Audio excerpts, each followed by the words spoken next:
On to the all white people are born with tails. Vestigial features. In reference to our body, we all carry organs and other features that used to serve as necessary to our survival. However, due to evolution, we are now left with many things we no longer need. Examples would be goosebumps, wisdom teeth, appendix, as well as the dreaded tail, which is referring to the tailbone. Why some people are born with tails. While in the womb during the development stage, we are all born with the tail, which eventually disappears about 6 weeks in. Certain defects during this stage can cause the tail to grow instead. This is called a true tail. A pseudo tail is caused by an elongated coccyx, which is the tailbone, or from spina bifida, a neural tube defect in which the spinal cord fails to develop. So, as you can see, this is not a matter of race, but an unfortunate case of chance and genetics. Yay! So basically, it can happen to anyone. All right? It's not about race. Don't try to make yourselves feel superior. There's no need to, because we're the bomb. We're great. We don't have to over embellish. We don't have to try to diminish the value of one to make ourselves better, because we know the truth. Ashe? Definitely not going to spend a lot of time on the pyramids in the United States. What people are calling pyramids are actually mounds. This is a pyramid, and this is what a pyramid looks like. Runs down and carves a bell-shaped cavity inside the glacier. Over time, rocks, sand, and debris fall inside and get trapped.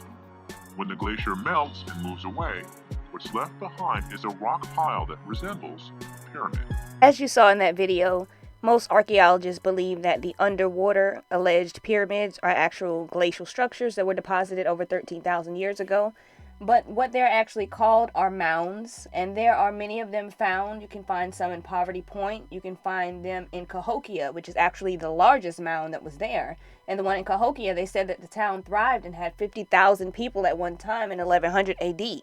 But these mounds were a little bit different in the sense that they weren't like pyramids because they lived on top of the mounds, and it was a hierarchical structure. So the person who was at the top, let's say the king, he would live on top of the highest mound, and maybe his dukes, or however they called them, his chiefs or whatever, they would live at the other levels, and then the army would be at a certain level. But they're not pyramids. They are indeed mounds, and they're beautiful things to behold. And actually, I would like to be able to go and check out some of them. But basically, there are no pyramids in America. It's only mounds. But however, they do showcase the brilliance and dedication of the natives, and their accomplishments should not be ignored or forgotten.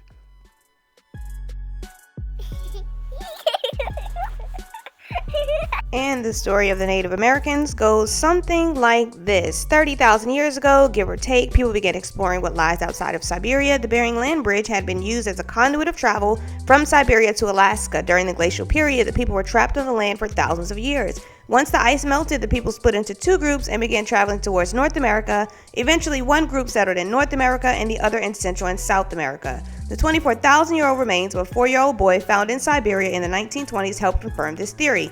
In 2013, the boy's mitochondrial DNA was tested and showed that Native Americans and Siberians share 38% DNA, so do Aztecs, Incas, and Iroquois. In case you are not privy, Siberia is a part of Russia, Eurasia, Northern Asia, and Alaska, of course, you should know, is in North America. So the people started in Siberia. They migrated down using the Bering Land Bridge into Alaska, and they went back and forth for thousands of years. They traded with each other. They shared things. They shared language. They shared a culture. So they used the Bering Land Bridge, but during the glacial period, as I stated, is when all the ice came and it entrapped them for thousands of years.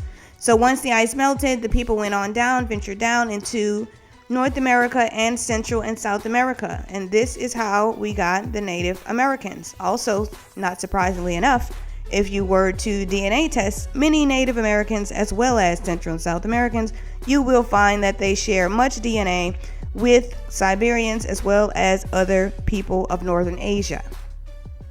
These are what the Native Americans look like. In case you people have forgotten, these are what some Siberians look like. Look interesting enough? Yeah. Thanks to Ivan van Sertima and his book, They Came Before Columbus, it actually helped to fuel the fire that Africans are the original natives of America. That book has been debunked I don't know how many times. Let's just let it go. My friends, My African brothers and sisters, it pains me to hear you want to claim to be something that you are not. You are African, more than likely you are Nigerian, possibly Ghanaian or Malian. Except this, you are not Native American. Say it with Lili Lapoete speaks. I am African. And I shall move on from this. Ha.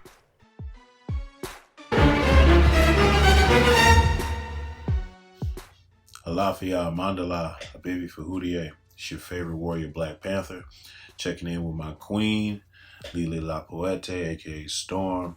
We're going to discuss today why African people did not believe in astrology.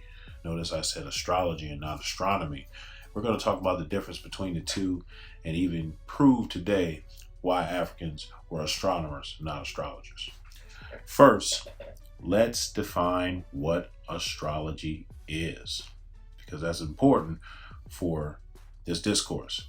Astrology is the study of movements and their relative positions of celestial objects as a mean of divining information about human affairs and terrestrial events.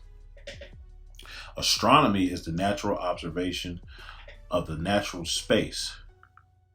Pretty simple, right? So, in short, astrology will tell you if the moon moves 6 inches to the right, you're going to have a headache on Tuesday.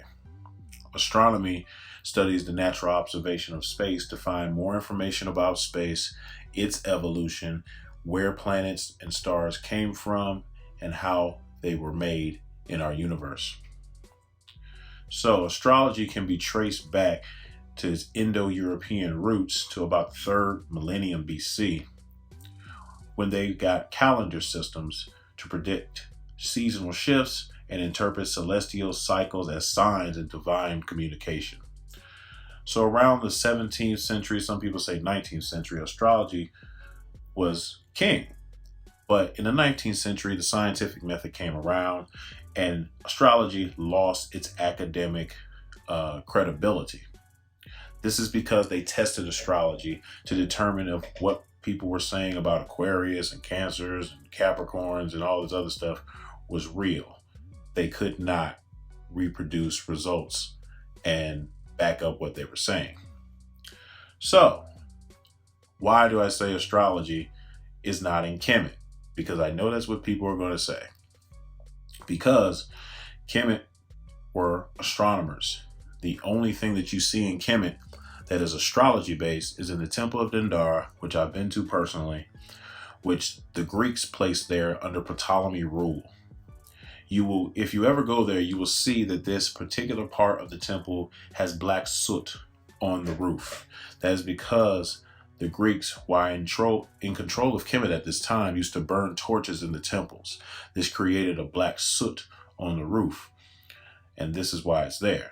You will not see in any papyri or any other type of carvings on the walls, except for this place where astrology is present.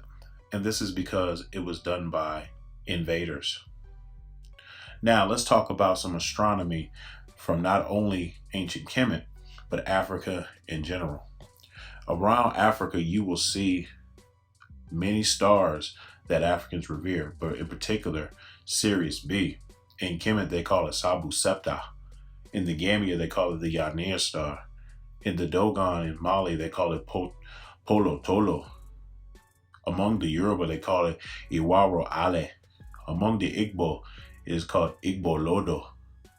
And among a tribe in Uganda, it is called Kai B Hembesi. I hope you learned something today. This is Blak Panther. Peace.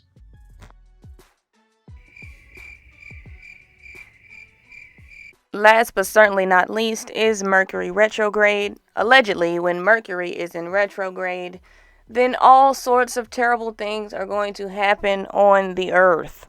This is a new age concept that many people have gravitated to, and they believe that there is chaos on earth when Mercury is in retrograde. Mercury retrograde is actually a Latin word which comes from retrogradus, which means backward step. So people actually believe that the planets are moving backwards, although we know that this is not possible. But in 2019, we still have people who believe this, family. When Mercury is in retrograde, it's just an optical illusion. From Earth, planets appear to stop briefly in reverse. In reality, planets orbit the Earth in the same manner. It's believed that the planets are reversing when they're not. They do not reverse, but they do move side to side. Myth debunked. If you enjoyed the content that you saw here today, be sure to like, comment, share, subscribe, tell your friends about your girl. Thanks a lot.